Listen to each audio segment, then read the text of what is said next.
Welcome in everybody and good evening.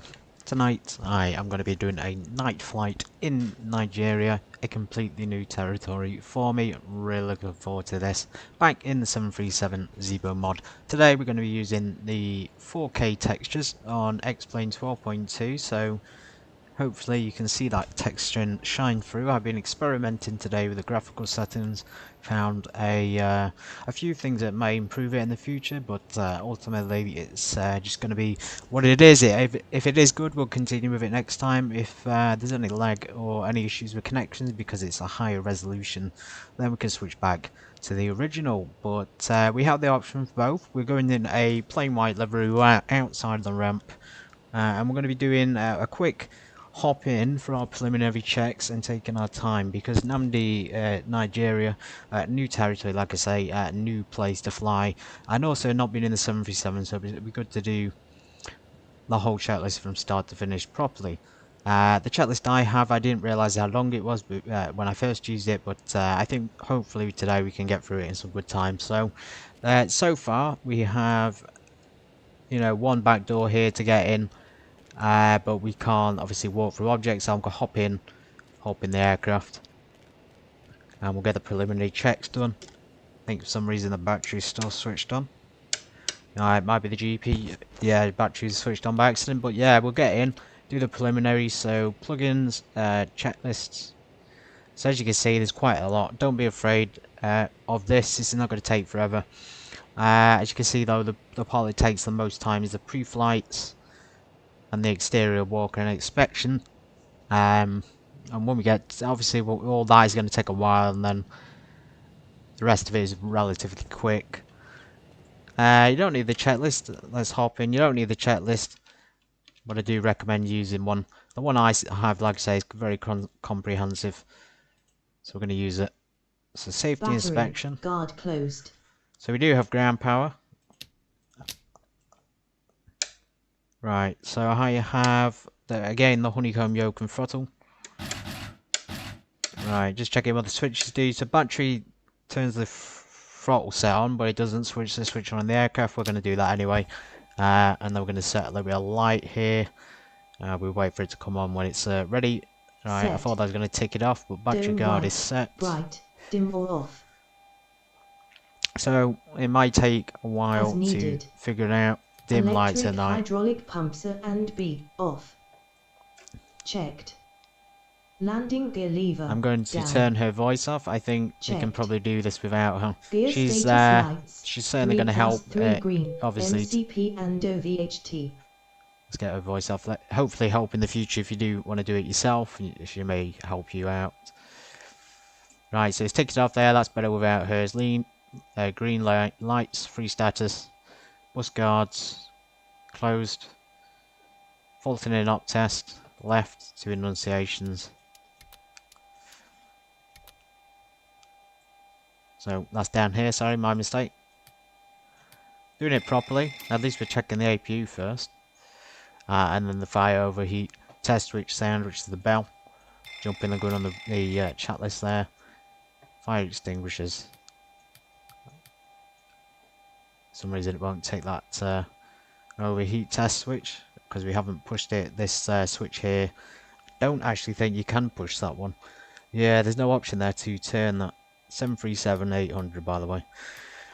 AC ground power. Let's get the AC ground power on. Charge the battery. Very good. Position lights. Yes, we're working the aircraft. We want them steady. Wheel lights because we're going to go back outside and inspect. I'll stick the wings on as well. Obviously we need that and logo because it's dark already in Nigeria. Hydraulics. So I've seen people put the hydraulics on later on prior to taxi, but apparently they're meant to come on now. Right, let's go. Let's hop back out. And we're going to do the walk around. So we'll follow the checklist as it describes. I was going to skip the walk around, but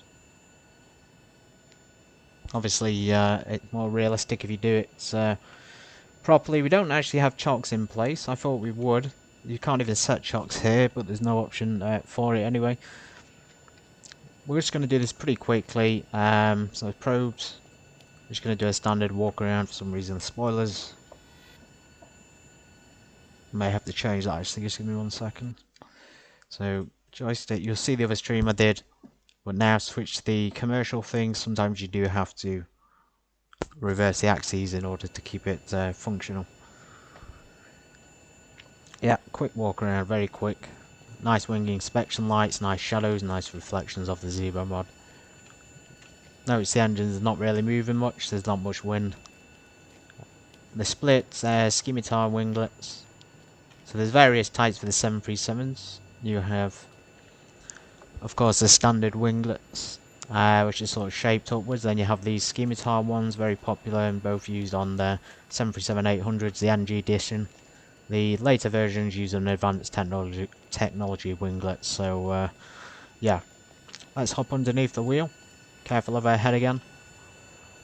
Yeah, all looking pretty clear in there. Not much to see. Gear, for some reason, the reverses are in reverse. Gear's looking clear. So we've not got visual check. Like I say, not got visual checks on the chocks for some reason. They're not there. Tires, good condition. We know it's all in good condition. It's X-plane. There won't be. There's rarely any problems with from colon dark to. You know, even if there was, they wouldn't model it in there. They wouldn't model the sort of details and dents and things that might pop up in real life. Cool thing to check on the engine, of course. It's not necessarily something a pilot would do, but maybe a maintenance person might come down and they'd lock it into place from the reverse thrust. They can check whether it's been locked, if it's been like emergency stolen things, and obviously the oil access doors. So that's very cool. So probes, we've done all that.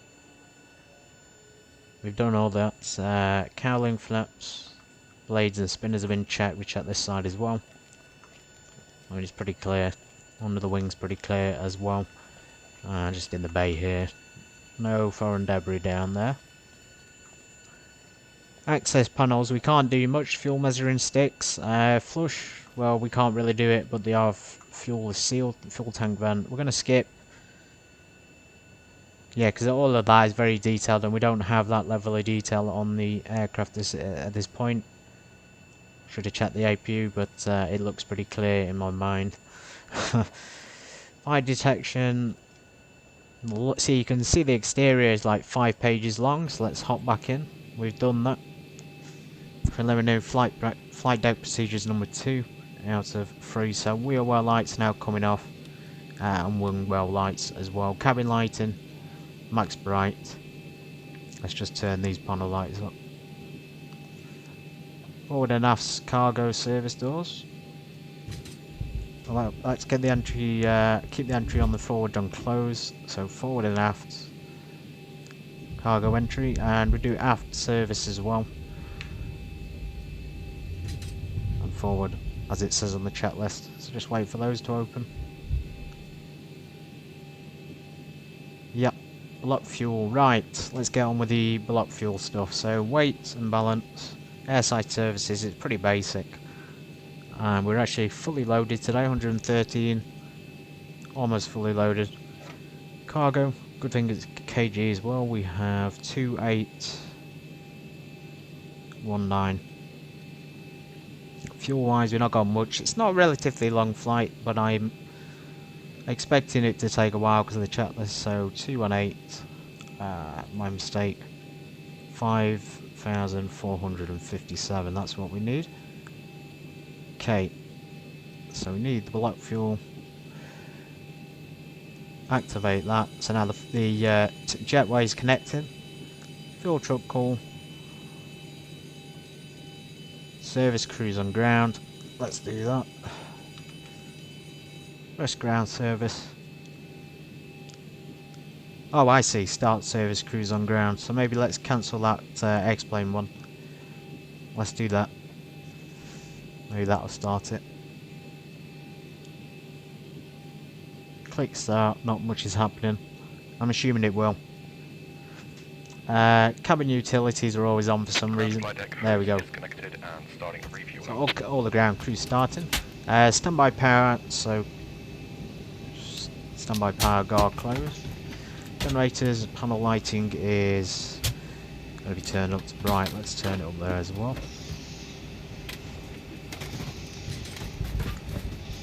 One thing I haven't pointed out with the yoke, I've had some issues with control of the aeroplane.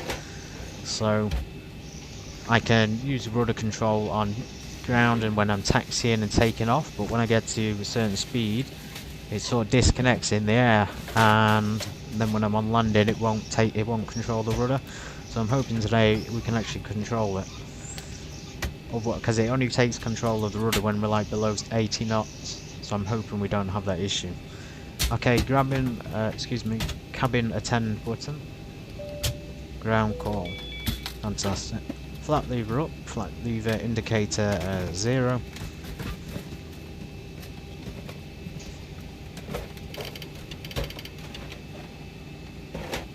Yeah. Takeoff configuration, so there we go. We can do it both together.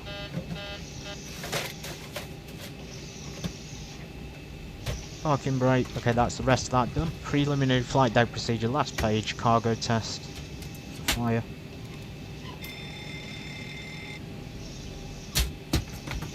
Common and flood lighting. It does say bright, but we're at night. I'll turn it up bright anyway since it wants that. Rudder and aileron centered. Manual gear extension door is secured. Halon fire extinguisher is right behind me. Circuit breakers panel. First officer, we know that nothing's going to be popped out there or on that panel. Emergency escape rope as well. We can't really check that. We know it's up there in that box. Light recorder. I haven't got quick views on this one. I've only got quick views. Fuel is all loaded up and you are good to go. Okay, brilliant. So ground services are complete. Trying to find the flight recorder. There it is. So as I say, not got the thing. Quick views. So flight recorder guard closed again. Map airspeed. And it does say there about needing 6 minutes AC power. I've mentioned this in the past in previous streams. That's why the store warning won't work if you turn it on the battery and then pressing it immediately. You have to wait for it to charge up. We do have ground power unit, which helps. Mic selector, jump seats, all that's all sorted. Passenger options closed. IRS display selector, so let's do that.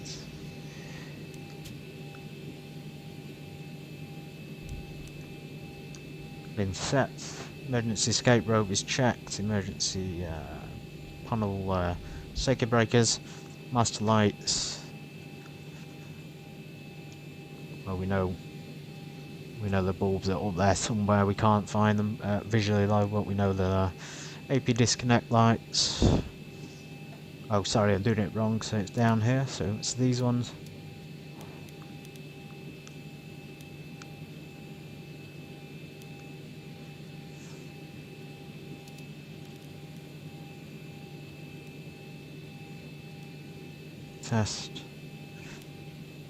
Test.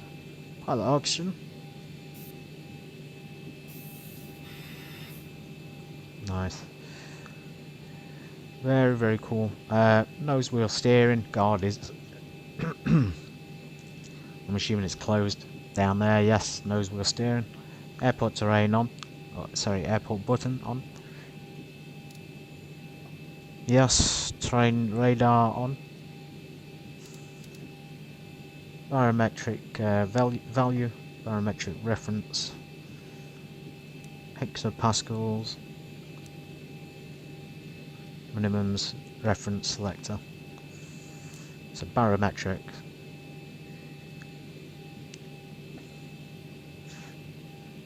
Okay, let's change that to Q&H first. Looking like some rough weather down here though, all these like warm fronts and potential issues. There's no one down here actually flying a vaccine, which is not a surprise. So we've got Q&H of 1016, which is not too bad. And it's synced on both sides. So minimums, About 1100 feet, 1120 feet.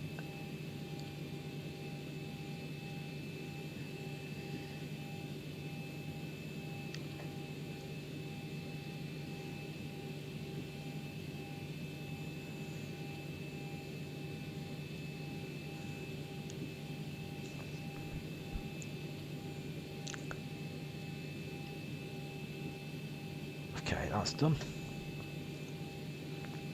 Oxygen mask on the passenger co-pilot. Panel lighting is set.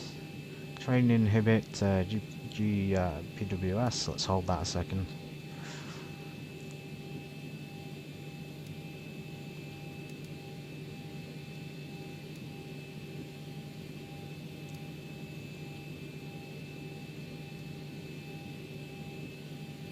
Pressing it. GWPS, ground proximity warning system.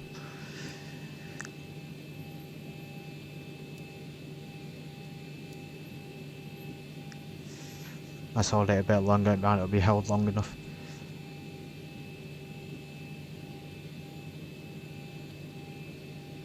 Right, there's no sound coming through that. Just tick it off anyway. Clocks, UTC time. Do it over that side as well. Terrain radar, first officer on.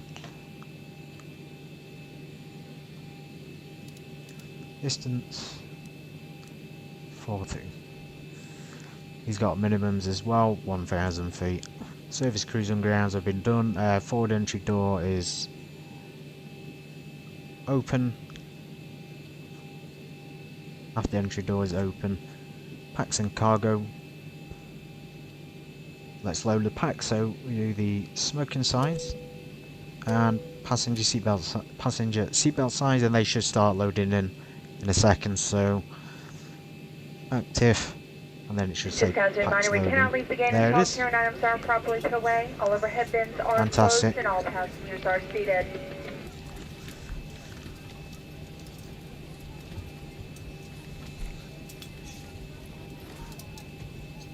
Okay, we got the IRS alignment. No, because we haven't done it. Sorry everybody. My mistake. Probably would have been prepared by now, but got a bit distracted. Not too long anyway, it's only 6 minutes. Not as long as it usually takes. It's even 5 minutes now, so it's probably because we've been charging the battery and sat here a while. Let's go down here anyway, and FMC. So model is correct, engine, navigation data is what we'll have at the time. Well, that was pretty quick on the IRS. I don't know if I've sped that up or not, but it's come up as being available. Guys, the lead is on board.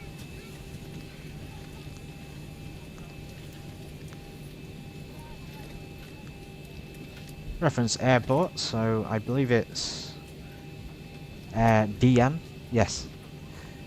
Delta November, Alpha Alpha. To Delta November, Papa I think it is. Not in database, let's just clear that. We probably don't have to worry about it because we have our route to download. Flight number we don't have one yet. Airways and waypoint, so let's load that flight plan now when I've got it open. So menu.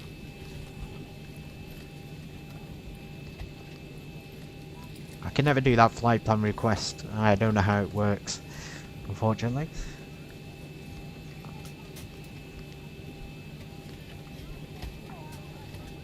There we go. And then back to route. Company route. Posted in. Runway 22, let's just put our flight number as 5 and activate.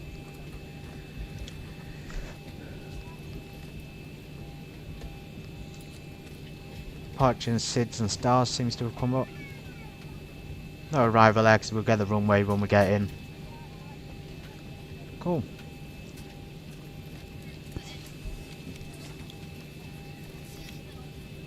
No discontinuities in that, as far as I can see.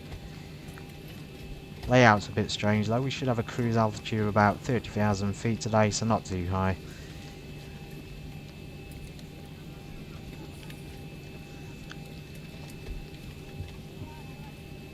Turn the yoke off, everybody's getting in the way, so 0 fuel weight. As they say, that the beginning part would take a while because we mostly have ground crew servicing. Passengers are definitely the part that takes the longest, but it gives the crew time to prepare the aircraft for departure. You know, that's realistic to life, that's what it is, real life. See, it's only 50% loaded, that's, you know, what it takes in real life. It takes like half an hour, sometimes they have a half an hour window from the gate closing to departure. And obviously there's time before that as well. Route activated, no discontinuity, 0 fuel weight. Don't know what the reserves are. Cost index. It's been a while since I've done a cost index on a 737 flight. CI is only 10. Wow. That's not a lot at all, is it? Planned fuel. Looks like 5.4.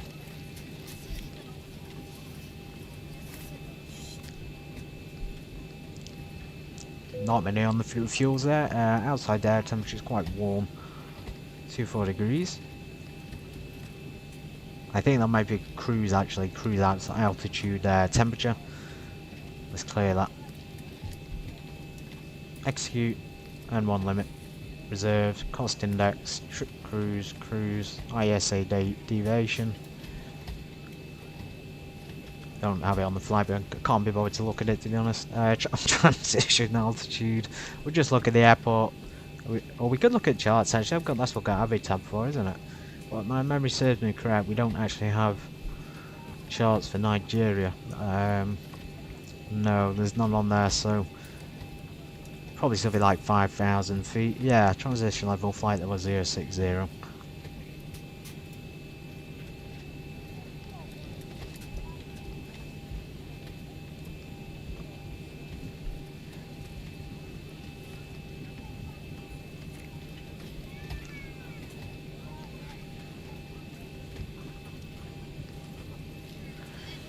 A while since I've done it. Yeah, we'll do that after. First waypoint after is climb, flight controls, all them.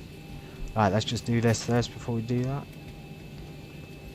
Okay, back up here, your damper is coming on. All this part is normal. Engine valves illuminated. So it says on the checklist the overhead fuel panel engine valve left and right is closed, diminished. So if it was diminished it would be off, but it's illuminated, so engine valve is currently closed. I don't really know how we can change that, unfortunately, unless we press a button, but there's no button on here to push for it, unfortunately. So engine valve, spar valve, we're just going to skip that. Control fuel pumps left and right on.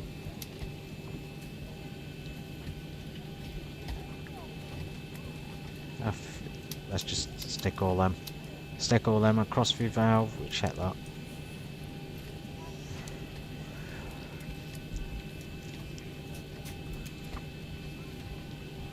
Okay, finally we get the APU thing started in a second.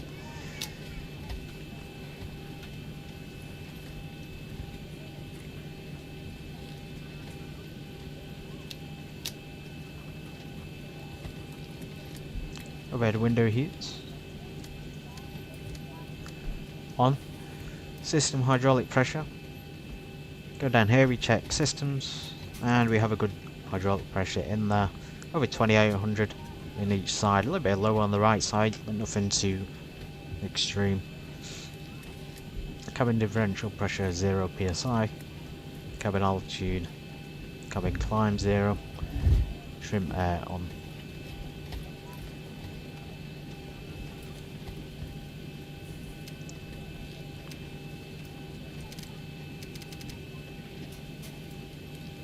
Just turn it down, actually it's quite warm in here. Ladies and gentlemen, the boarding door is not closed. Flight attendants prepare doors for departure. Cross check, verify straps, stand by for all call. Okay, great, they're on board. So recirc fans are on auto, they're always on auto. Alright, we've got everyone strapped in. Give us a ring if you need anything. The right condition packs coming on. Now you will turn those off before engine start. And APU bleed air off. Flight altitude indicator. Cruise altitude. And try my new thing on this, let's see if it changes it. Okay, it does work, so let's put 30,000 feet in.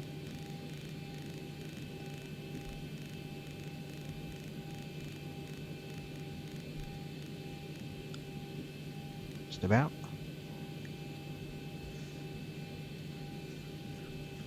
Landing altitude indicator. Let's put it up here as well, so 30,000. And landing altitude, we don't know what it'll be when we get there, but I suspect it'll be quite high up as well. Pressurization mode, yes, yes, yes. All the lights are done, everything there is checked off. Course 1 and 2 to SID VOR. So SID VOR. Obviously there's no charts, that would make it extremely easy to see it. We just set it to runway heading. Flight directors, banks, departure heading according to charts, which you can check. The runway 22, so we just set the course to runway 22.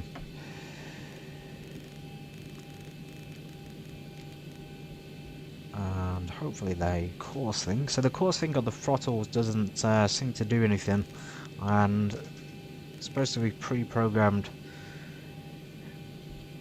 for the 737.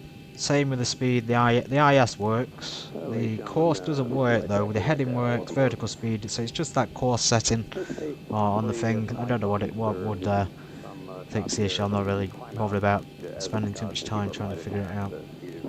So 220. You know what that ride's going to be like before they get up.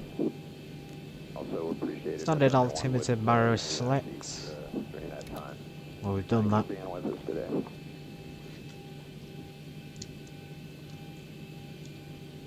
No, we haven't. Back up one I need to do, so 1016. Standby RMI.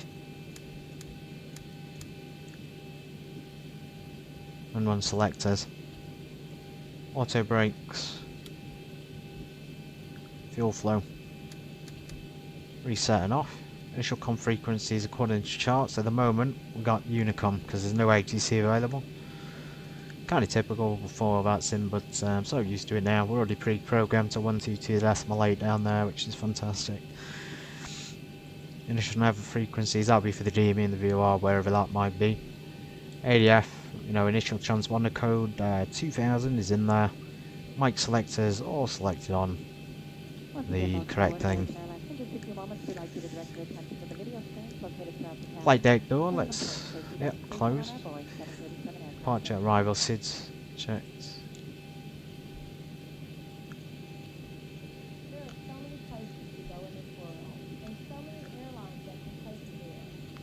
Expected taxi route to runway. Well, judging by the look of it, it's not very far, so we taxi down, looks like Bravo. Push back onto Bravo and then down Alpha, so Bravo and Alpha to runway 22.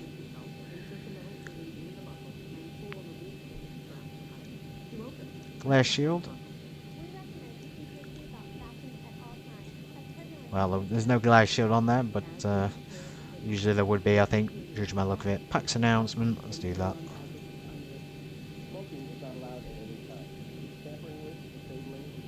They are making an announcement in there. I don't know if you can hear them, but not illuminating on the PA system. I think that's just the captains. Let's click welcome. Again, not really playing. I have a bit of a hit and miss with this section. Reminder, start tracking client. Okay, APU started. Finally. That's literally how long it takes to get the preliminaries done before you even get the APU started. We have got ground power, so we're not going to run out.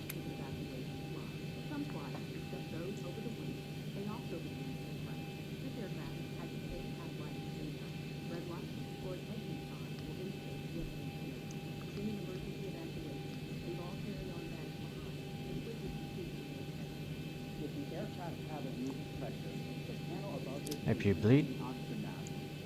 Middle APU generators, just wait for that to load up. Switch from the ground power to the G APU, auxiliary power unit in the rear of the aircraft. Should pop up and say, it should say APU, there we go. So switch over to those. Actual outside air temperature we can set. 23, 24 degrees is coming up automatically. all that's already done. Take a flaps, center of gravity.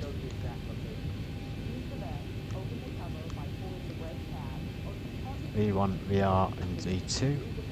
Gonna match V2 on the speed indication, so 125.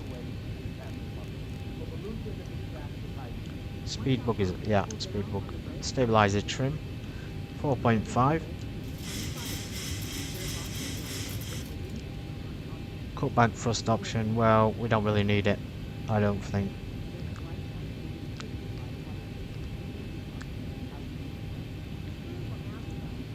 It's already, I think this is already, I've checked this before, it is preset on the aircraft pretty well actually. Normal checklist, so there is a normal checklist on here for some things, but not for everything of course.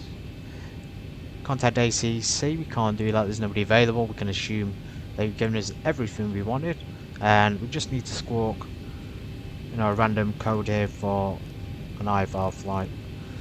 So 4733. Altitude off. Anti-collision lights, that's the strobe lights.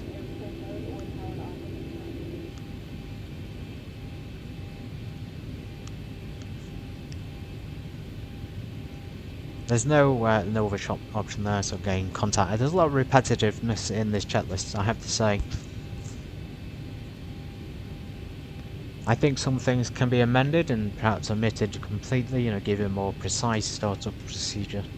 I know a bit, I obviously know how to do it quickly myself, but this is an in-depth startup for anybody who wants the immersion, I guess. So we don't want to do that yet, we need to get our pushback. I will push back now, so we'll request that from the EFB down here. There we go. Pre-planned, I'm going to, like I say, push back Alpha. There's no taxiway lines there, we'll push back. Not very far actually, we'll just push back there. I can see the traffic taxi line, it's just very dark, so we'll push back there. Ground to cockpit, plan acknowledged. Call me through the menu when you are ready. Ground to cockpit, tow is driving up. Okay, make sure the parking brake doesn't come off.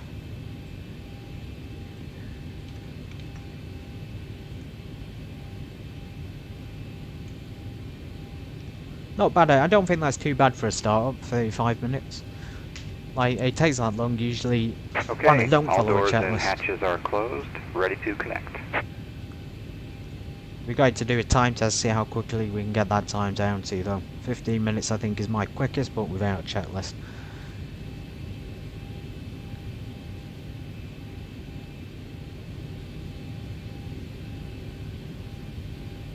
I think he's reconnecting, is he? Yeah, grabbing the aircraft. And we'll get the engines, might as well get it started now actually. Cabin is ready. Go for number engine start.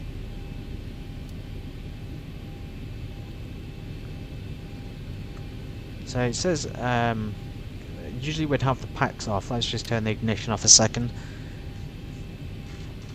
Maybe I've skipped, maybe I have missed the packs thing, but usually it would come off for engine start.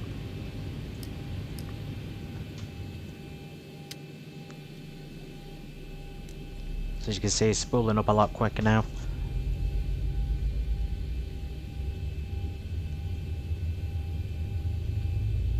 Get rid of that menu, that's a pain, isn't it? Ground to cockpit, please show me where you want to go. Let's do this just one more time. I think it's sometimes a bit hit and miss So with this connected plugin as well. and bypass pin inserted. Release parking brake. Okay, there we go. Introduce the fuel. Starting pushback. Plus And you may 25%. start engines. We'll go for a number 1 start in a second.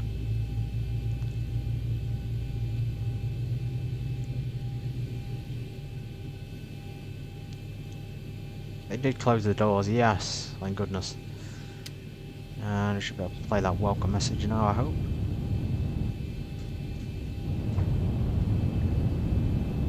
Okay, it sounds like the reversers are kicking into gear.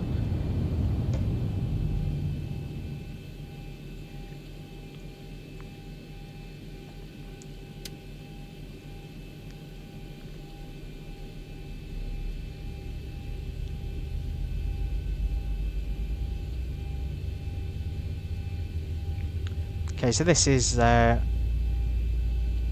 something to do with anti-ice, I believe. We haven't got piezo anti-ice on at the moment. Just window heat.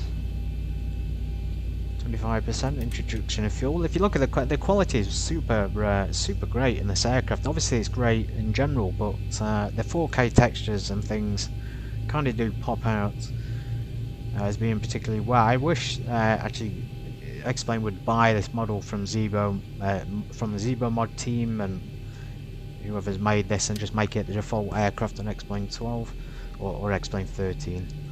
It makes so much more sense to do it. Okay, APG anti-seals is coming off. We're putting it on the engines, and the APU switch is coming off. And just starter switches. Continuous. Pitot probes. Engine anti-ice. Less than 10 degrees. Okay.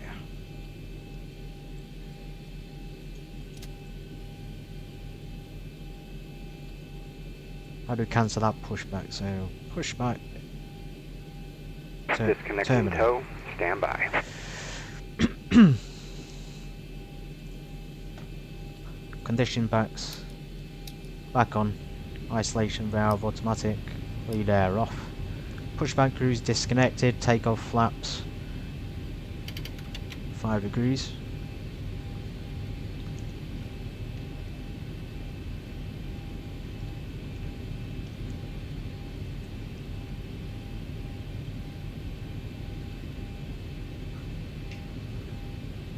Controls. 3 incorrect. Tow is disconnected and bypass pin has been removed. Hand signal will be on the Recall. right. We'll see you next time and have a great flight. Thank you very much, ground crew, doing a great job. Lower DU, switch off, obviously we do that, I do that typically in flight anyway. Normal checklist, we can skip that because we haven't got that. Okay, this is taxi clearance, again we can't do it, we can stick the taxi lights on. Let's go full on. And turn out lights. Parking brake, so we're pretty clear to taxi, just want to make sure, want to check why why there's some stuff glowing up here first. Okay, that engine anti-ice has come on by accident. We don't need it just yet, it's quite warm outside. Cabin ready, we'll do that before takeoff. It's ready for us, but we'll push the button.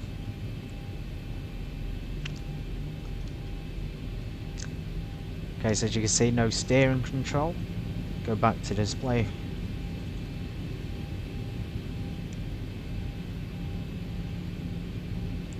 A little bit of control now. It may lose it, like I say, in flight, and then when we land we may like spiral off of the runway because there's no control over the rudder with the honeycomb yoke. Works perfectly in the default 737. It will control ailerons and rudder absolutely no problem. Right, we've got to do more items on that checklist. We'll do that when we get to the runway, I think. Brakes test, we know they're working, hydraulics are pretty good. We've got the course set to... heading set to 220.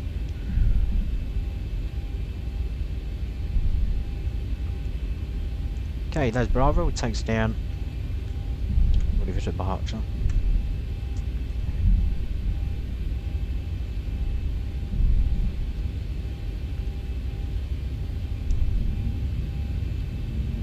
Very small runways at this airport. I took off from here the other night, similar conditions.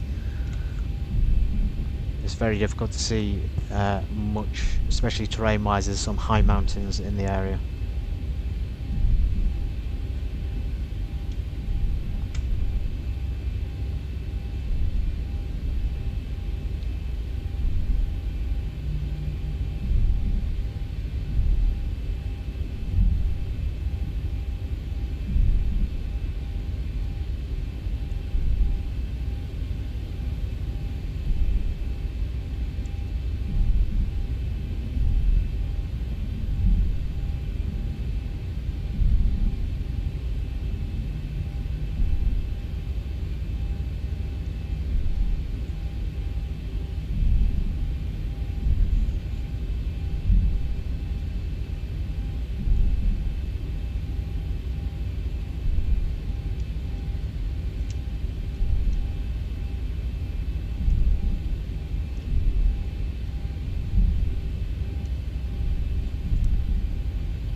Cabin lighting, takeoff, landing. Chimes only.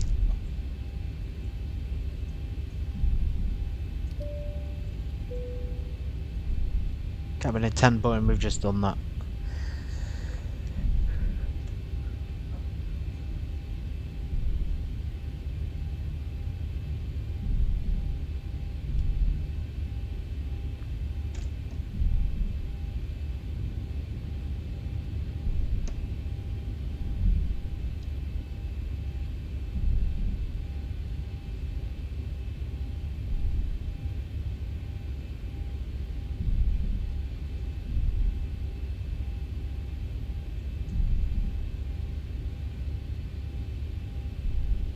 Look at that though, we are super lucky today to get out of this weather.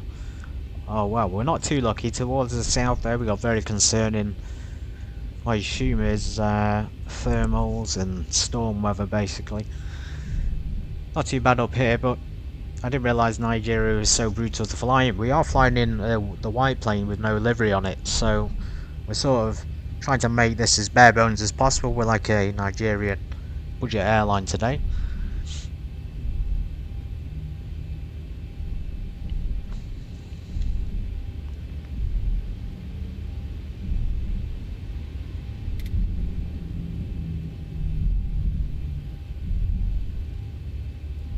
The throttles as well on this Bravo quadrant are a little bit out of sync with their position. So like one is slightly further up than the other. Just a little note there in case you are wondering about getting it. The throttles themselves are quite small as well. I'd like to have seen bigger ones, especially with the price. So again, the anti-ice warning on the system though. Probably because the pitos and things are on. Okay, there's a holding point Alpha 1. Let's just do some preliminary checks. So we'll hold here. Parking brake set. Strobes are coming on. Landing lights. Auto throttles. LNAV and VNAV. Weather radars. Yeah, coming up straight away on the co-pilot side. Transponder, so we squawk TARA. Yoke checklist, so there is a yoke checklist here from before takeoff. Configuration, we've checked 5 degrees of flaps. Green lights, flaps green lights. It's up there as well as green.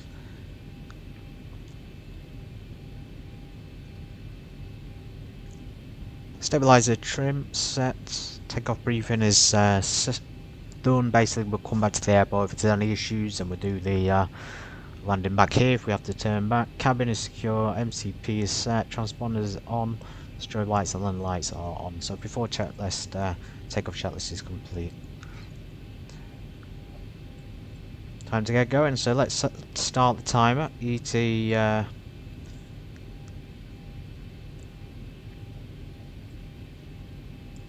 think that's supposed to start ticking.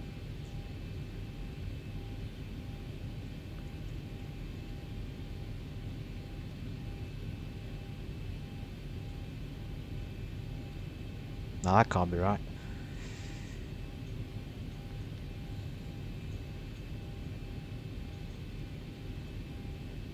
That's cool though. Brightness. Excuse me everyone, I didn't realise this was going to be tricky to figure out. ET and then it should run like on its own. Well, we'll leave it on there anyway. Thrust, so let's get going. Parking brake released.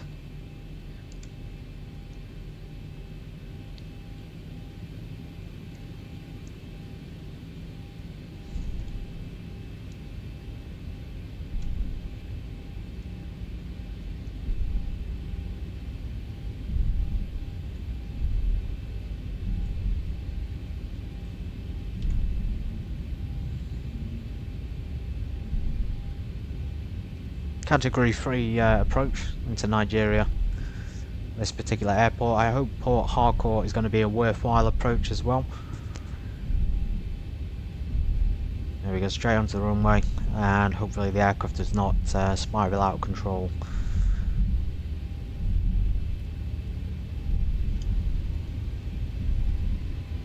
Advance the thrust. Focus switch doesn't work on the throttles, so we do it manually. And then we'll do it. No, we can't do it on there.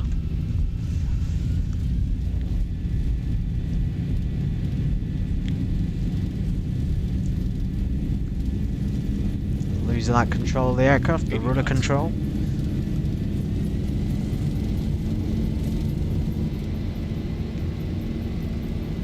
Oh dear me. Oh god, why is the Zibo mod not positive rate gear up?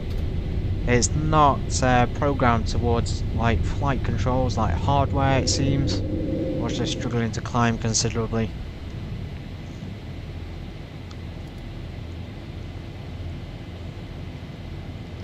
Yeah, so sorry about that. I did warn you at the beginning. We still got in the air without crashing, but very unprofessional. I have the Xbox controller on standby. We could always switch back to that. Also need more trim. Autopilot engage above 1,000 feet. So again the controls, Bravo quadrant doesn't work. Autopilot button, so we'll do it in the cockpit. There we go. Flaps.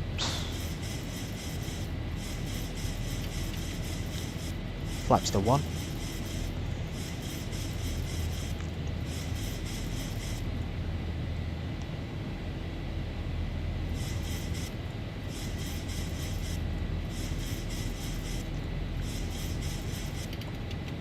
Flaps to 0. Gear off, auto brakes off, engine start switches into automatic. Can probably turn that sensor fuel off because there's no fuel in it. Differential pressure, so we're increasing the pressure now. Pressurization, yes, all that's off. Contact ACC, so we're actually 5 November Alpha Tango Golf today, so we say 5 November Alpha Tango Golf. Passing 6,000 feet for 300. On whatever star SID we're on. Altimeters, so standard pressures. Standby altimeter, also standard pressures. After takeoff, air conditioning pressure is set. Engine start switch is automatic. Landing gear is up and off. Auto brake is off. Flaps are up, and we don't have any warnings. No, there's no warnings on the flaps. And altimeters have been set.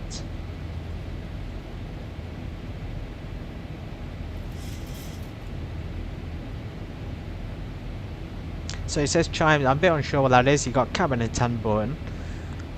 Release cabin crew chimes only. I'm not sure how to do that. Maybe it is the attend button for both. We'll push that. A lot of rain. This is like stormy weather, so we've got to be super careful.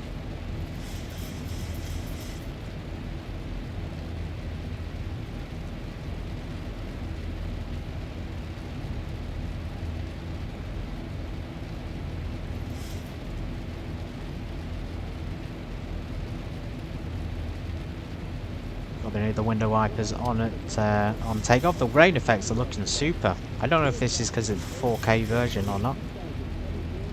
Like the rain is looking real realistic on this one compared to the other one.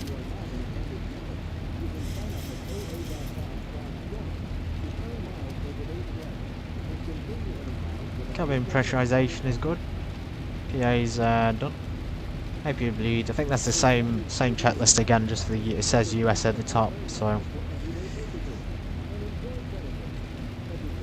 done right. Landing lights. Turn out lights. Taxi lights. Logo light. So it says turn logo light off when you're in the air, and wing lights are off as well. We never had them on when they were taken off to begin with. Cabin differential again, just the same repetitive stuff. I think they could cut a lot of that out. It's like the exact same thing being repeated over and over again. Engine bleed air, of course, was on before takeoff.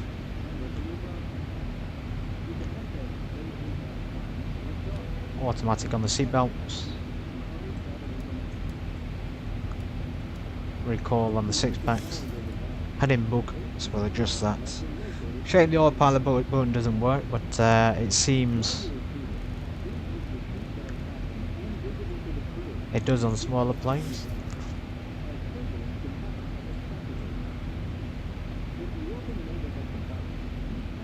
So yeah, that checklist repeats itself quite a lot in this. You probably memorise that pretty easily.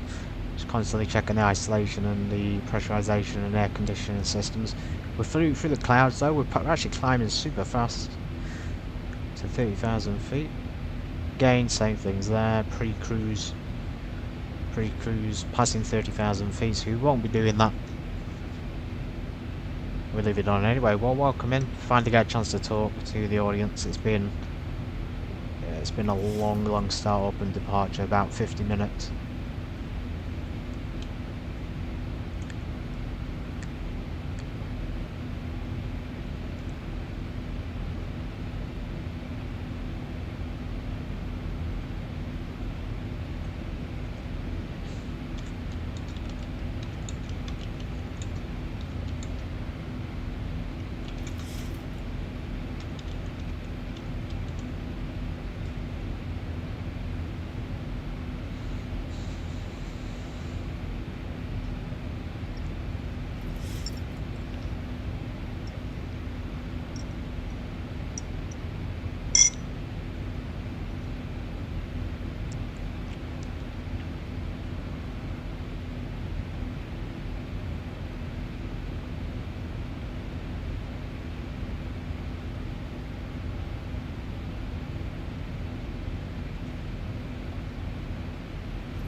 There's that weather I was showing you before, so we're going to go straight through it, maybe skimming under or over it depending on what happens closer.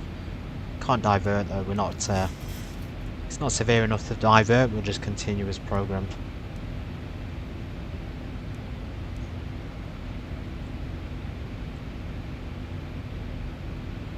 Turn those lights down as well, keep our eyes protected. I think we're supposed to give, I was going to say we give a level off thing soon. I will turn it to 10 degrees. So it seems we're going to be straight down actually to Port Harcourt, heading south.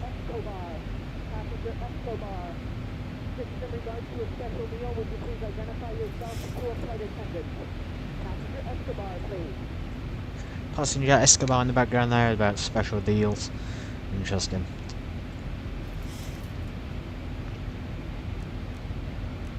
$10 degrees. Cabin lighting, cruise.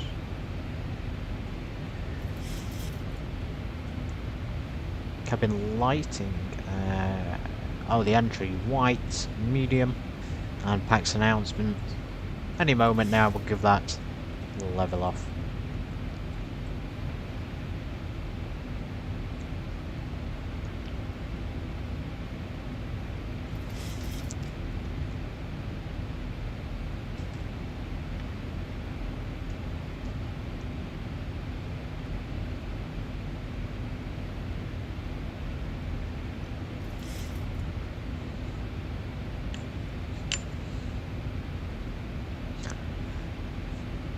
So I didn't notice anything about their anti-ice. We probably do need it at this altitude, considering it, well, it's still 1 degree outside, which is very warm actually for 24,000 feet. I think though, just because of the stormy weather ahead, we will, when they're of course flying through rain, cloud and fog. Can guarantee there'll be ice in there somewhere. Let's preliminary strike it. All the anti-ice is coming on.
doesn't it go?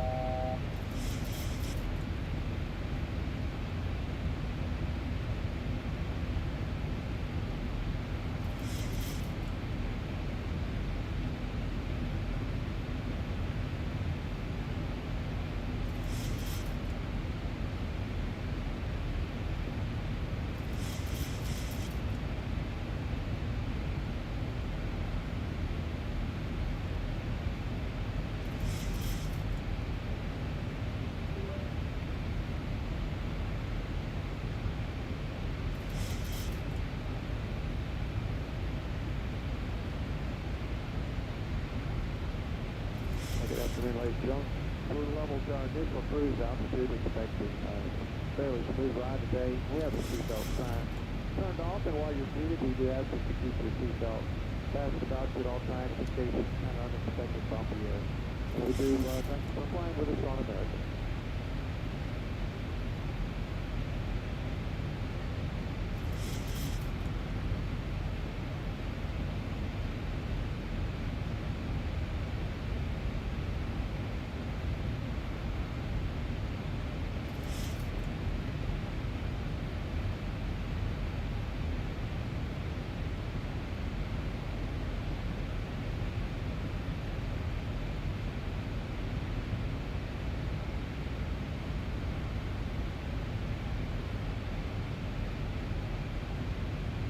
Next checklist will be the descent. Not a long flight. Just a little bit of fun in the evening on the 737-800 Zibo mod. Over to fly in the Grand Canyon as well. Like I say, stick to Europe mostly. UK and Europe. It's got to stretch and spread out over the globe. And I will go back to places like Kai Tak, Hong Kong International Airport for challenge.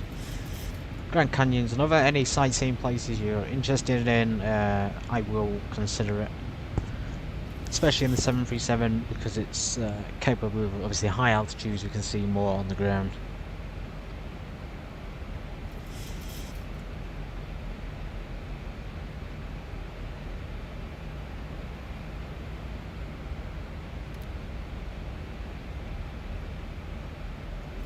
Slight warning there about the air conditioning, we're about to fly through that stormy weather as well.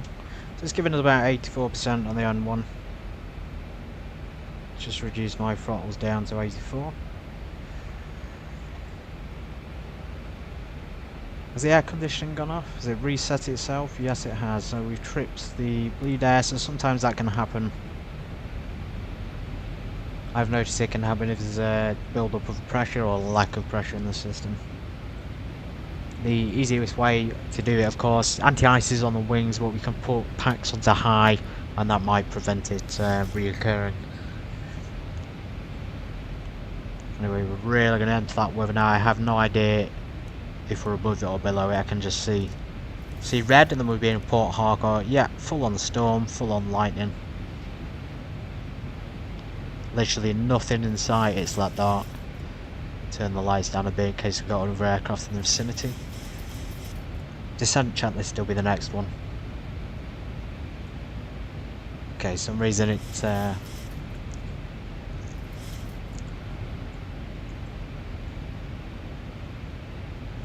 let's do a passenger announcement, turbulence.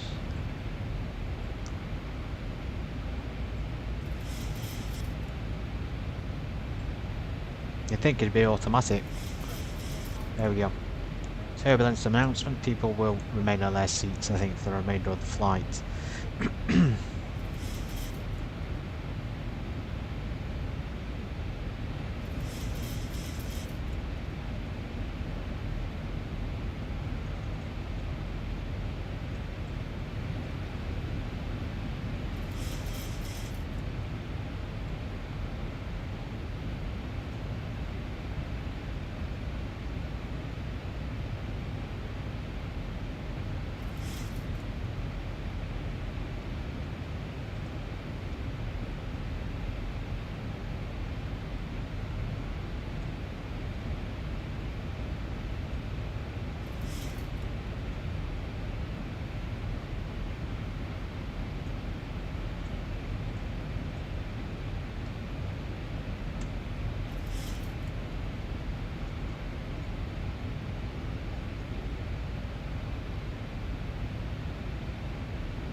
bank angle, bank angle, bank angle, bank angle.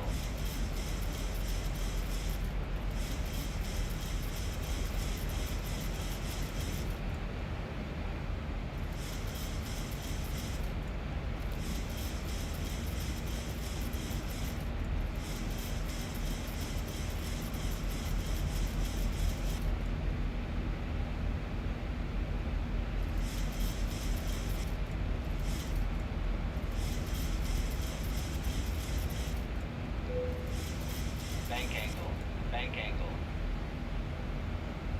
bank angle, bank angle, bank angle, bank angle.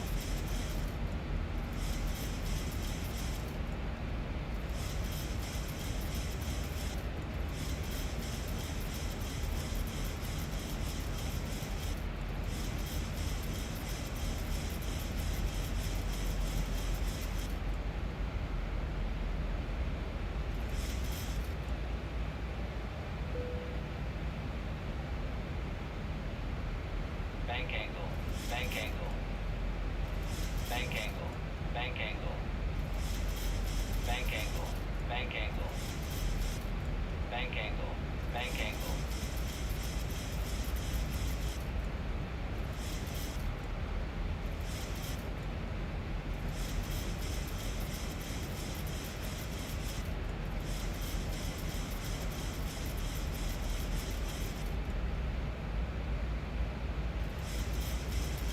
Bank angle, bank angle, bank angle, bank angle.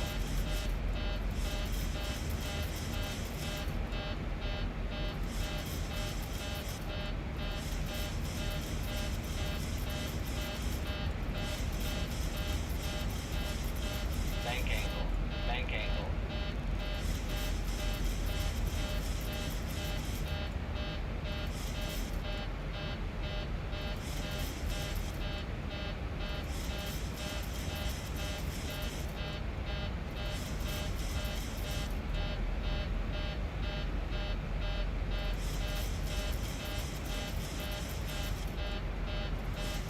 Bank angle, bank angle.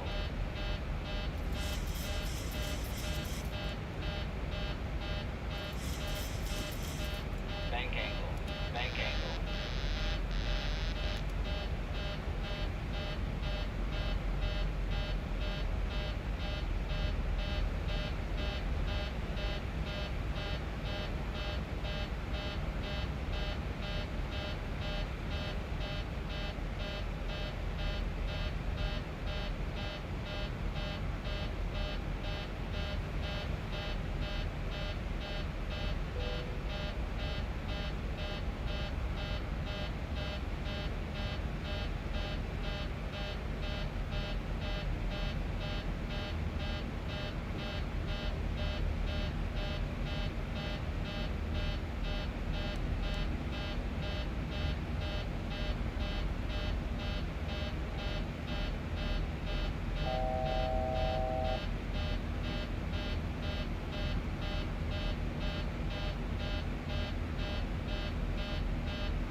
Gentlemen, as you can see, we already sent a seatbelt sign as on. If you happen to be up and about, please return your seat. Keep your seatbelt fastened for the main flight.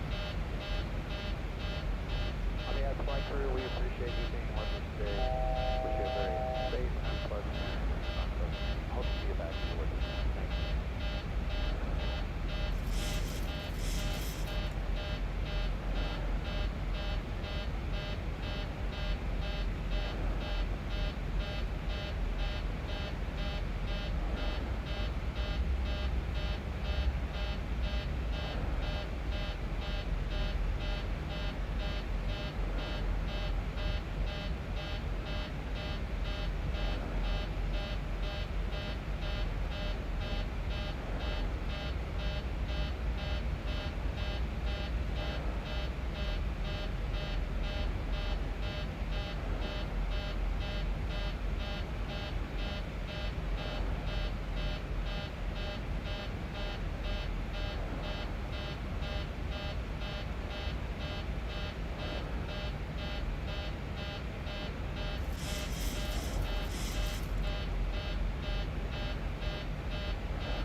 So the situation is pretty bad. We flew through the storm.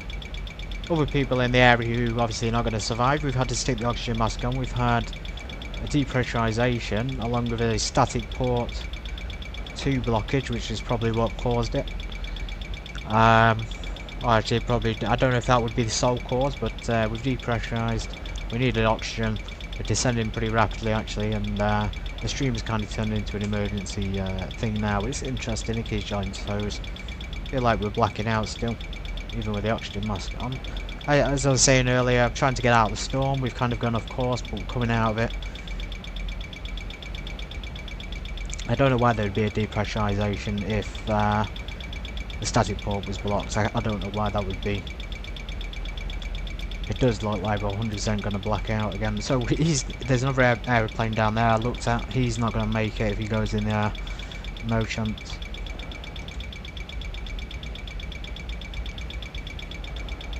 Yeah, really struggling with the altitude. Overspeed warning, of course. We're going to just pull the speed brake out just to slow us down. We have stabilised actually.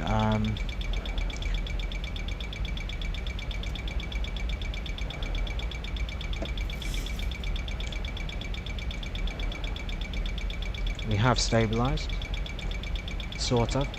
We descend down to. We'll have to get down to 10,000 feet because of the depressurization. So we went on to failures. Passenger OT1. I don't know if that means it doesn't work, but I'm assuming it does. So you can see we're stabilising now a lot more. It's easier to control the aeroplane. Turn the head into our. We need to turn back on course actually. We need to turn, so we can't do LNAV, or we can do LNAV. Still issues, but we're still stabilising. See, we're climbing again, very difficult. Disorientation, etc. IAS disagree. Well, that's pretty obvious.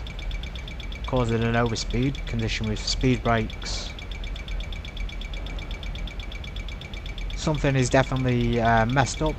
I mean, that's pretty obvious. The system's foobar. Static 2 port would be the inlet, I'm assuming, for the pitos, and the speed indication, which is probably why it's saying we're going too fast. So it looks like it's unblocking a bit, and it's saying we're overspeeding. Gains full speed brakes. Full speed brakes on there to slow it down. Once we get out of here, we'll be able to get back on track.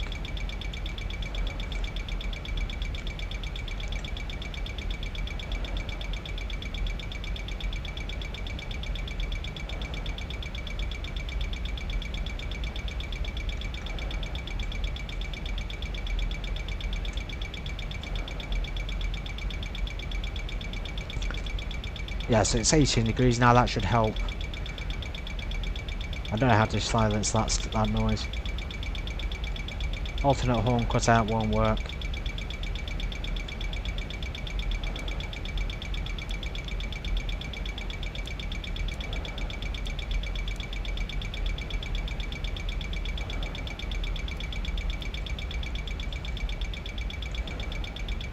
Pray we get through the end of this storm alright.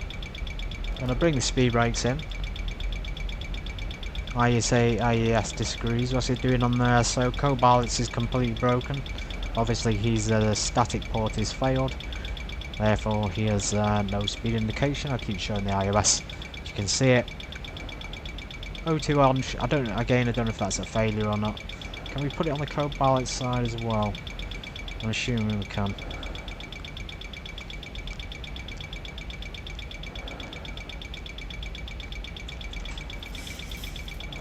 So here we're getting the store running on his side. That's what will be the that'll be the noise that's coming out. How do I silence it? Anyone knows? Perhaps let me know in the comments. Okay, we're reaching land. Oh, finally! I think we're coming out of the storm. Absolutely amazing. It's taken a while. We finally got there. It feels like forever. And I can start turning back on track. And of course, there's the rain and things. Go back down to 10,000 feet. Keep the auto throttle back on.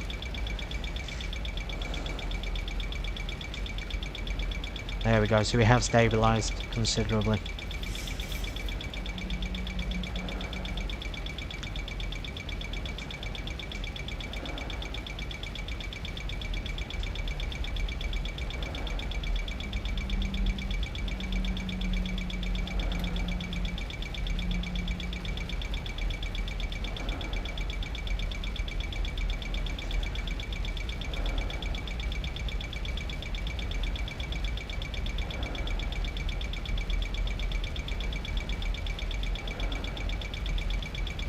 Okay, below 10,000 feet. I thought we was out of it, but we're sort of still in the rain.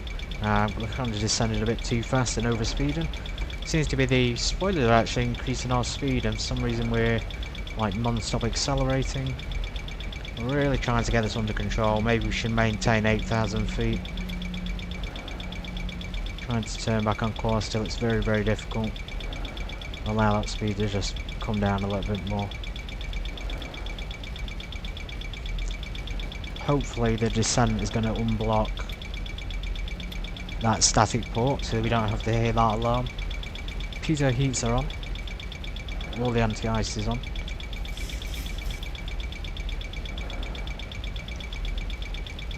Select altitude.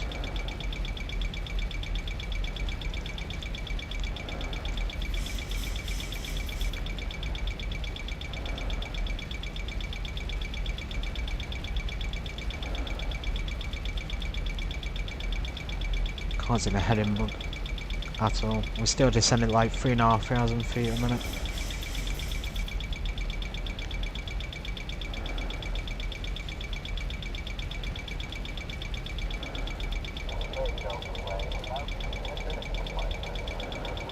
Really struggling, everybody, really struggling with this. Absolutely foolish of me to do this.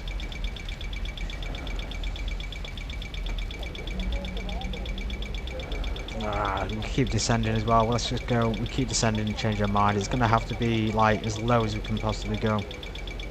I think Port Harcourt was an ambitious effort to begin with. Let's select the autopilot. Let's see if the autopilot can get us back on track. Let's see if it can hold 250. I might use the manual thrust actually myself just to help.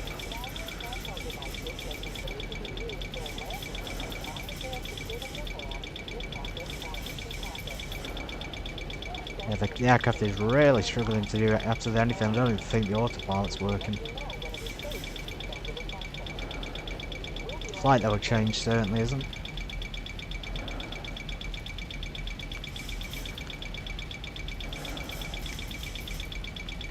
We're out of it. We've skimmed the edge of the thunderstorms now, so we can carry on to our destination.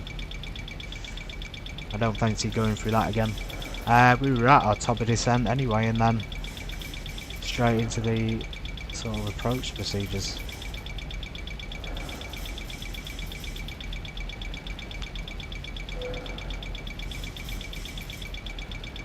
Yeah, we've rerouted. Hopefully the aircraft can stabilise. 1,000 to go. And we can turn oxygen off actually for ourselves. Below 5,000 feet. Passenger oxygen is coming off. I don't think it was working to begin with. So yeah, pilot's oxygen is working. Off.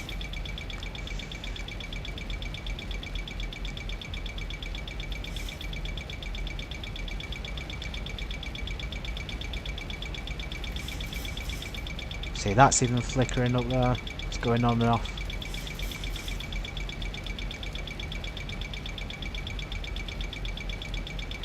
Of course, one's blocked on the right hand side of the co-pilot, so we can't. Like, it's not even illuminated now, so I'm surprised. It's probably all of them that are blocked at this point.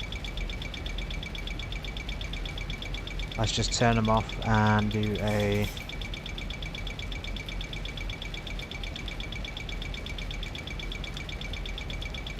Restart. Anti-ice can come off because we've got bleed air onto high as well. Let's turn the packs onto auto. We've had to reset the cabin pressure again. Pressurization. It didn't come with depressurizing. I was just concerned it was. I suspect it because the air conditioning kept tripping out and obviously the pressurization failed. So we had the packs on high. Either way, I wouldn't want to risk going back up to that altitude. How far are we now from Port Harcourt? So, Port Harcourt VOR. Let's tune that onto nav 1. Sorry, nav 2. Let's pretty much there. It's just at the end of that bad patch.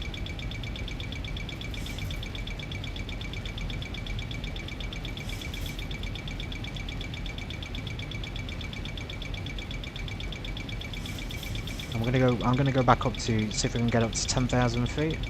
At least gain a little bit of altitude, maybe 12,000. Now the packs are sorted, it may resolve the issue. So vertical speed mode, again, that doesn't work, doesn't select it in the aircraft.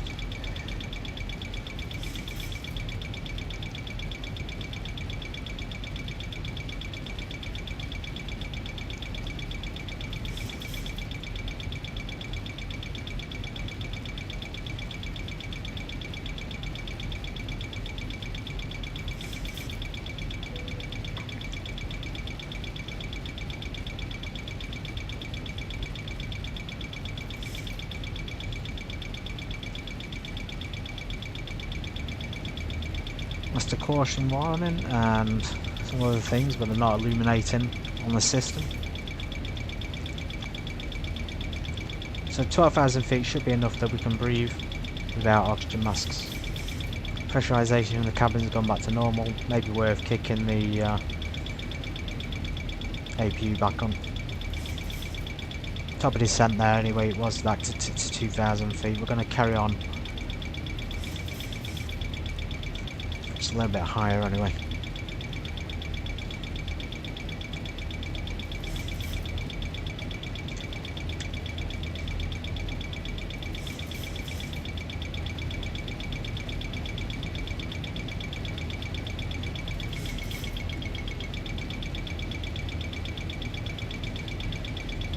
Passenger oxygen like on automatic it seems, so no other indications that there's a failure though on these systems. Hydraulic pressure is good.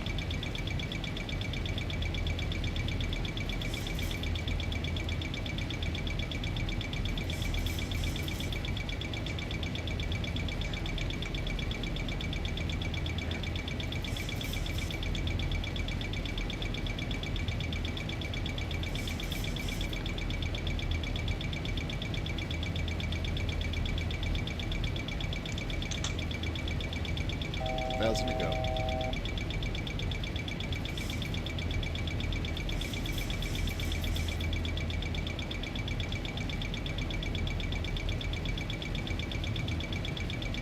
I wonder if we can turn this display off and try and silence it.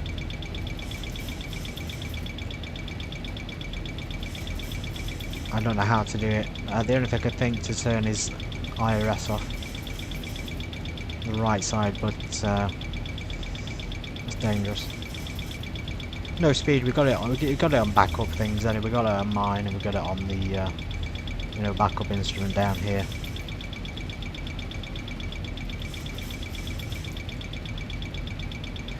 Let's reduce our thrust. Reduce it down, probably about there.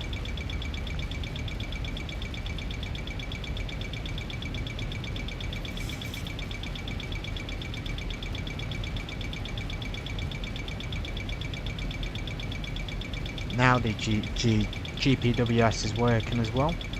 It's interesting.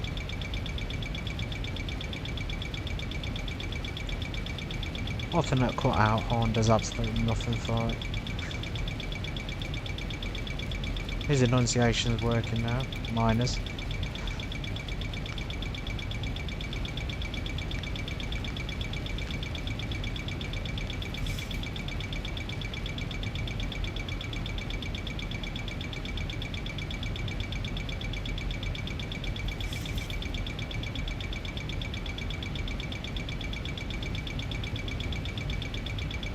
Let's switch the system from his to mine. VHF nav to mine. Let's hit IRS on mine as well, and then FMC both on mine. So we don't have to listen to that hopefully, and then all on one control panel one. So we're going to select. So we actually have to use this section of the aircraft once. It's very rare. We'll have to use that, but we are doing. So that means we can safely turn. So autopilot's disconnected. Keeps disconnecting again. So yeah, we can use that both on mine and the turn. I'm going to turn. I've never done that in flight. Just turn it off to hopefully get rid of that sound.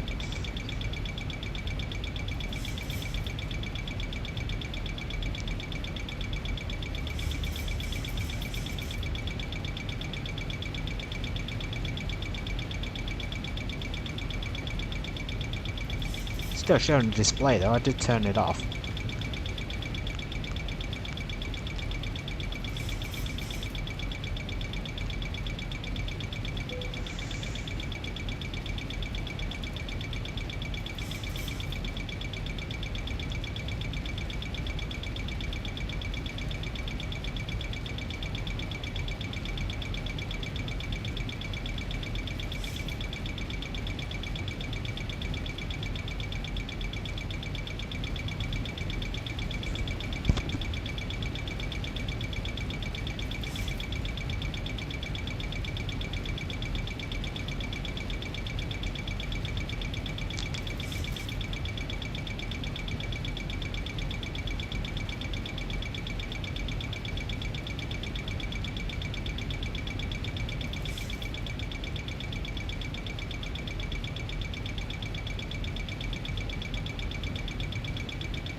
Ballet's gonna just sit there and listen, same with me, because I have no idea how to get rid of that sound.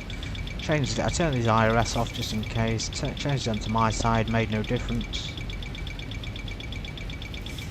These made no difference on the displays, should be all on one.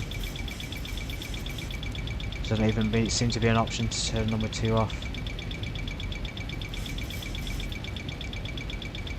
I suppose it's because the static bolt failed. Anyway, we're descending now to 2,000 feet. We are going to come in for the ILS. These lines down here kind of like suggested of a different kind of approach, so I had to look on, and we have, you know, R&B approach or an ILS. We could just go straight on for runway 21. Direct to centre. So you can see down there and then turn to final. Still gotta go through this storm, but it's not as bad in this section.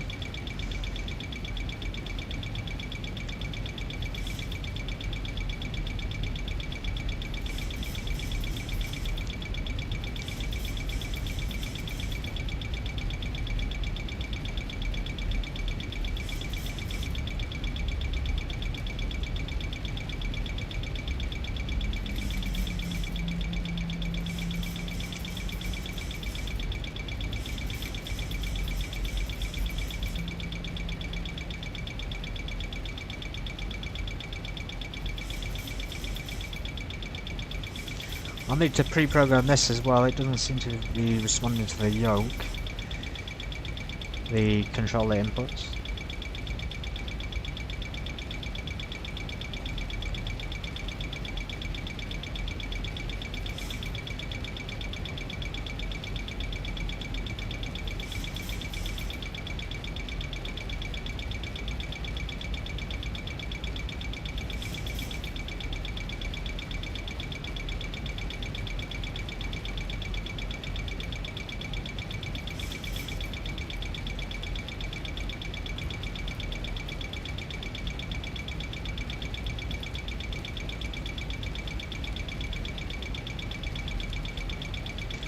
Let's crack on with the checklist that we started with. So descent, 25-degree bank angle. I'll have to just ignore that sound. I don't think there is any way of shutting that sound off. Yeah, so engine starters to continuous. Probably need it in this weather as well. Left and right landing lights, turn out lights, logo lights, fasten seatbelt signs. Coming on. There we go. Local Q&H. So that diversion there really delayed the flight. This bloke down here is actually taken off from Enugu, and he's having no issues by the look of it. How, I don't know how. The DME is right at the end of the runway there. Q&H 1015, so not bad. Let's set that now. We'll set that down here as well.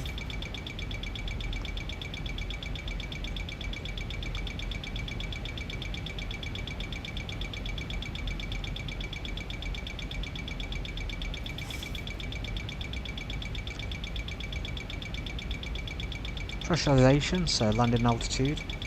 I don't know what it'll be. We'll guess. At least we got the pressurization to work after we made that descent. Anti-ice came off. Approach briefing, and well, at the moment we've got no choice but to just continue because we've burned through more fuel than we were expecting. IAS and old bugs. 2,000 feet will be our approach. And speed. Let's set the speed to some ground. Let's actually turn the autothrottle back on now and see if it works.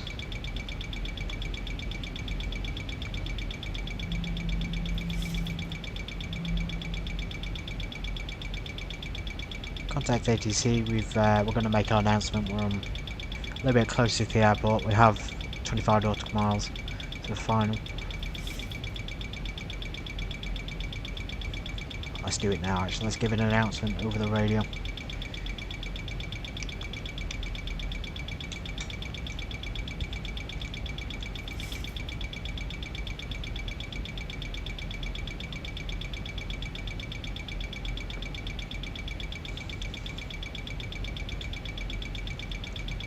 November Alpha Tango Golf, approaching airport Port Harcourt for the ILS runway 21.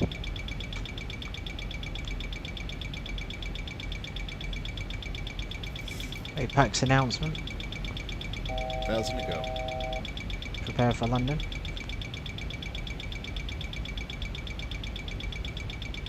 $2,500. Like hit and miss with those two. Shame really. Airspeed bug flaps up. Set. We've set 200 for the time being.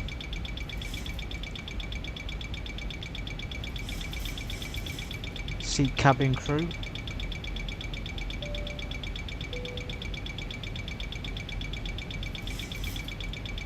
There is no seating button there for Chima, and I don't know which one it would be. We chime though, but if it means that one, we've already done that. Flaps one.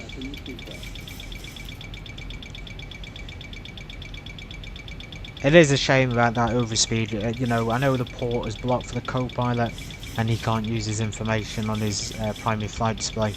But it should recognise that, you know, if I put it onto mine, onto source, on displays, it should recognise that,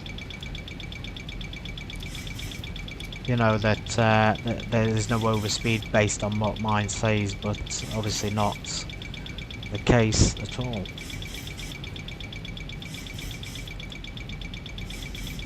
It's a lot stabler down here. Let's get those window wipers on. And autopilot disconnect again.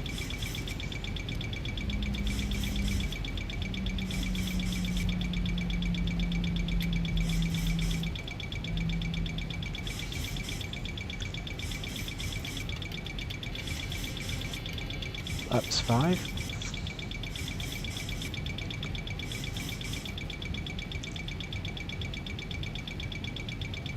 We'll continue to decrease our speed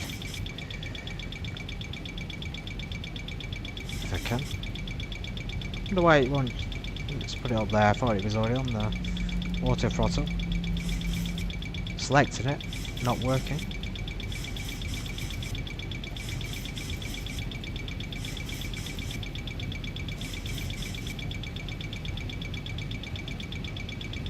Very odd.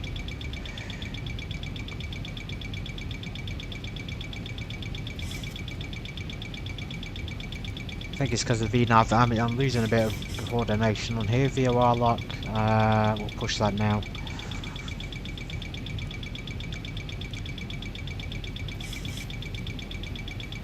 Green zone. That's a nice little green zone there. Autopilot CMDB only. We can't use that because his is not working properly. I'm going to use the captain side, CMDA.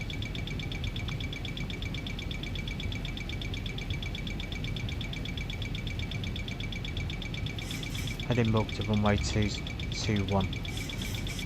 So it was pretty much a straight line in that flight if we hadn't got diverted. Missed approach will be, I think, probably 3,000 feet. Let's just maintain the current altitude we're at. And set 3,000 feet go round height.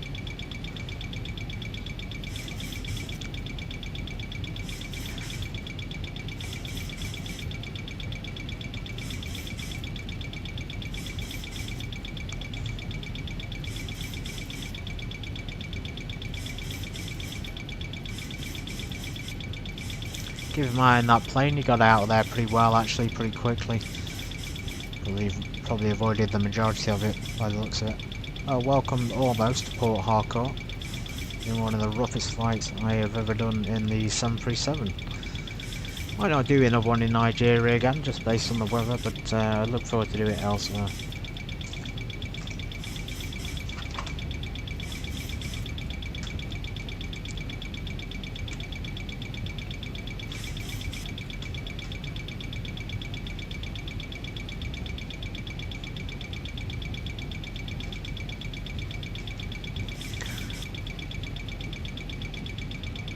Let's just go in. Reference. Let's check our reference speeds. So 45 nautical miles. It's a DME. Binim seems to be the DME. So lower our landing gear now. Thank goodness that works on the controls. I'm doing the autothrottle myself until I can get back and get it programmed. I'm really surprised we haven't crashed though.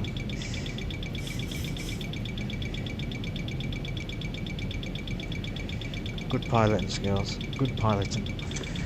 Great if you had a co-pilot as well. Flaps 15.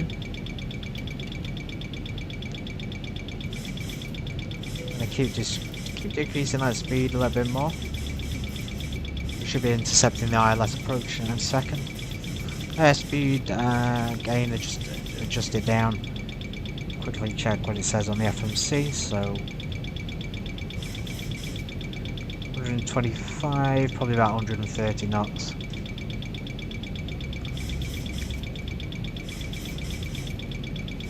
I set the reference 130. Recall.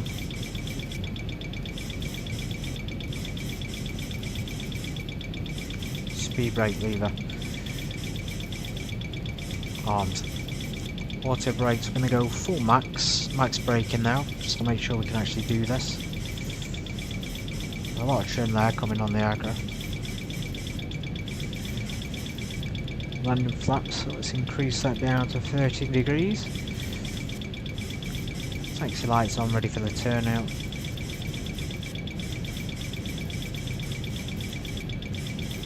About to turn final. Help us retune that into navigation 1. And yet again, autopilot's disconnected. Absolute chaos on this flight. Pitot heats to disconnect and it's just all going wrong, isn't it?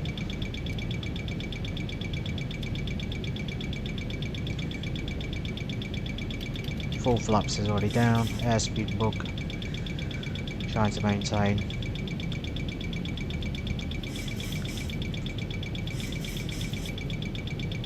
Okay, landing checklist on the control column.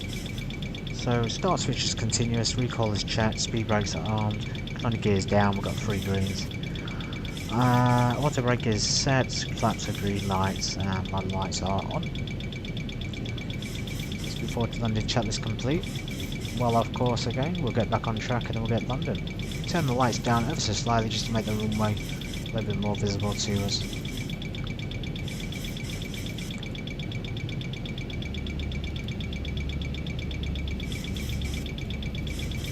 I hope we're not off the ILS. Really hope we can intercept it.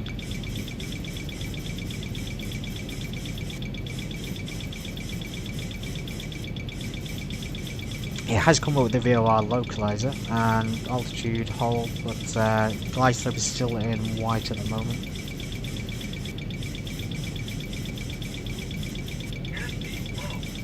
Okay, we're in a complete pitch black. I cannot see a single thing. I think this might be the end, everybody. Just pray to God we can do this.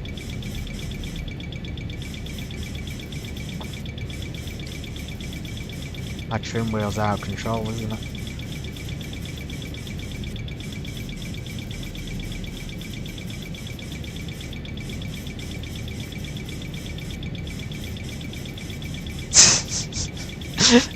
Anyone still wants to watch this, thank you.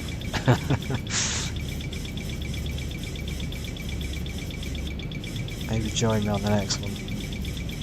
Okay, we'll keep the thrust up a little bit high now, and hopefully we can actually lock onto the localizer. It seems to just be reluctant to do it. I hope we do. Again, approach mode isn't even illuminated now. Oh, it's just ridiculous, isn't it? Like, absolutely nothing is illuminating on the panel. Don't want to have to do it again, we'll go and take the autopilot off.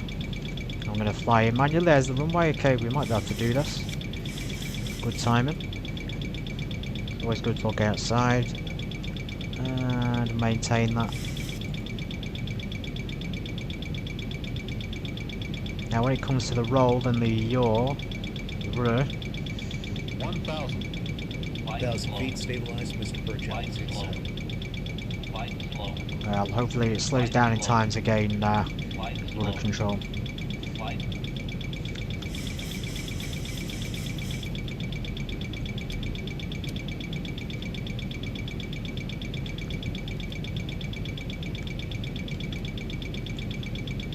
November, Alpha Tango Golf. Established, runway 21, localizer, landing. 500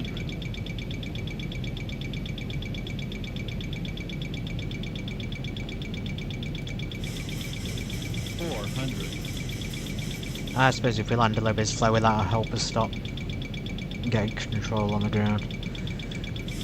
At least it's clear over this airport, and we have... oh no, there's the rain. Just in time.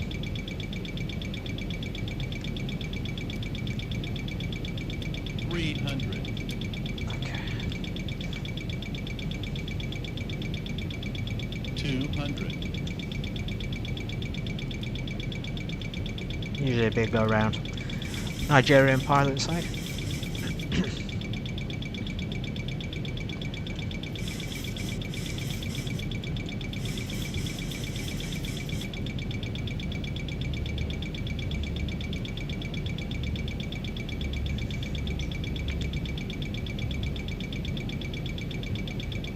100.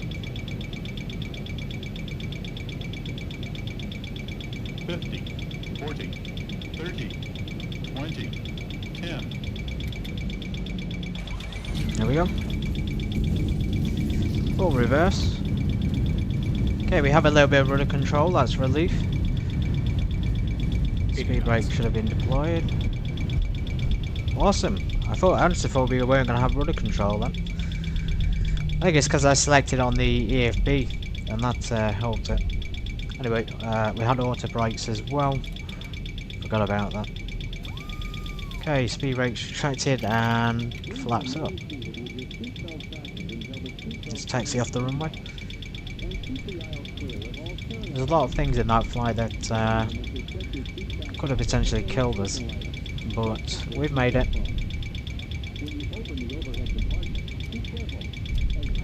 We've made it. So we'll have this taxi at the end now. Yeah, so obviously the storm was the major factor there that could have killed us. It pretty much nearly did. The ending there, the landing, I think, just not ideal for a commercial flight, really, is it?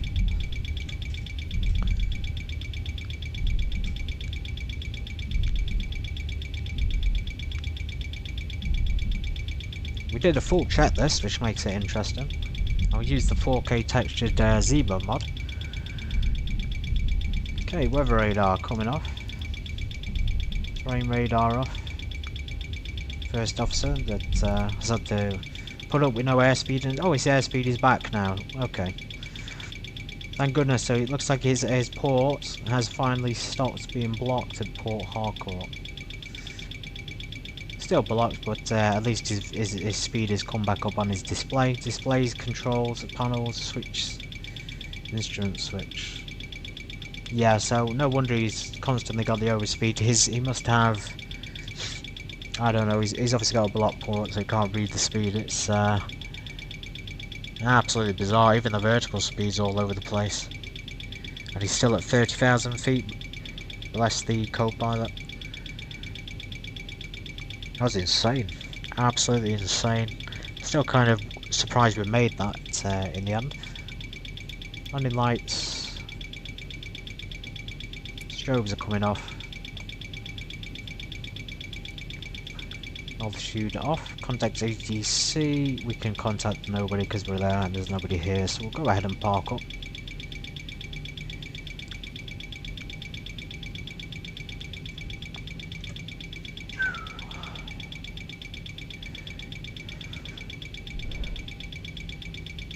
So as you can see there, speed limits on the checklist, it's very useful.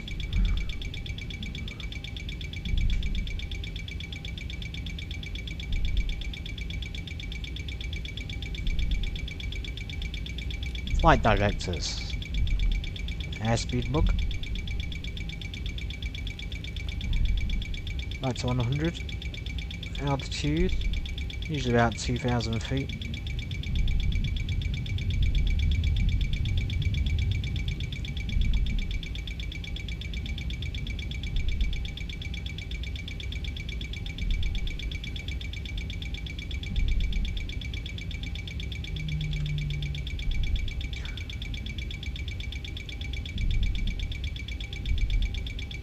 Best guess here, I think we're meant to be lined up with that post with our nose, but we'll have to just park up, get the system shut. I cannot stand that alarm anymore.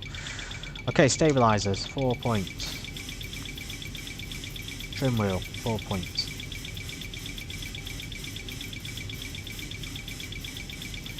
Cabin lighting. White medium. Probes. Wing anti-ice is already off. Engine starter switches off. APU. 1 minute loadless. Started up.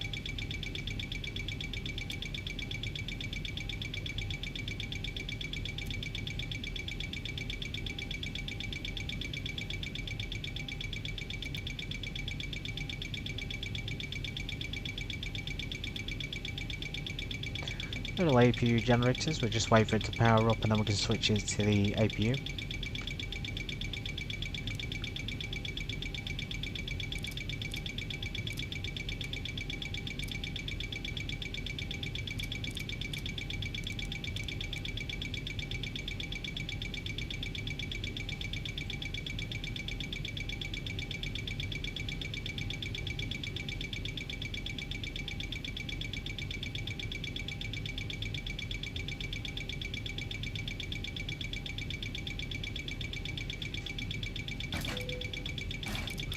APU engine start levers, let's cut that off. Number 2. Usually ground staff is waiting right side. Well, I can't see anyone, but I'm assuming they'll come out once the engine's shut down and we turn the lights off.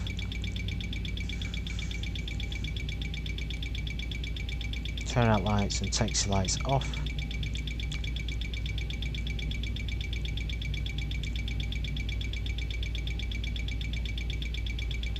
Parking brake pulled. Start levers cut off. Anti-collision lights, that's beacons, that'll help people disembark. Okay, initial transponder code. 2000. And standby on that. Flight deck door. Currently locked at the moment. Let's unlock. Okay, so we have to do that by hand, I think. There we go. Ground power, we don't have ground power. Don't have any of that. Left and right windows, park position, chimes. Well, we've done that. Fasten seat belts. Off. Electric hydraulic pumps. Off. Isolation valve open. Cabin lighting now can be bright for them people getting off. And forward entry. Still bright in the entry area. That's medium on the entry area, and then ground doors. They've opened automatically. After entry doors. We don't need the service door open. I don't know why I'm doing that.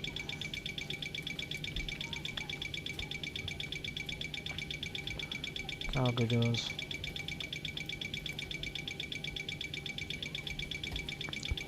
So the bad, yeah, it's very bad. I'm not surprised. I don't know how the landing was pulled off in the end. Great. I do not know how we do that. That rain thing is always inaccurate. Passengers, so total 0. Well, we'll wait for them to disembark before we get off. I think that's it, though. I don't think we have to do anything else up here. Apparently we're meant to keep it on, but I feel like we should do a proper shutdown. Cold and dark shutdown procedures. Let's do that.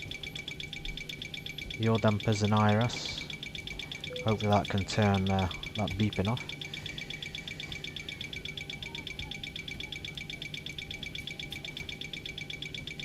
Fuel pumps. All the fuel pumps. Window heats. Trim air. It'd be really good if we could see that blockage in that static port. Air conditioning packs. Off. Wing lights. Logo lights. Position lights. Off. Logan lights, emergency exit lights. Off. Panel lighting back to 0. Still got that alarm. I don't know. I don't know if that's ever going to go off. It just seems to be constant. Probably when the battery's off, but like you would think it would have turned off with the IRS off or something. There's literally no reason for it to be beeping.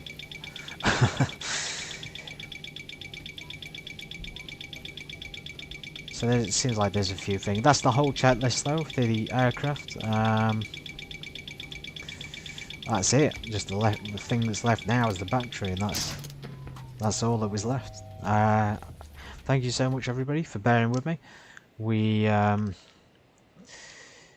even attach the jetway there. The stairs haven't been attached.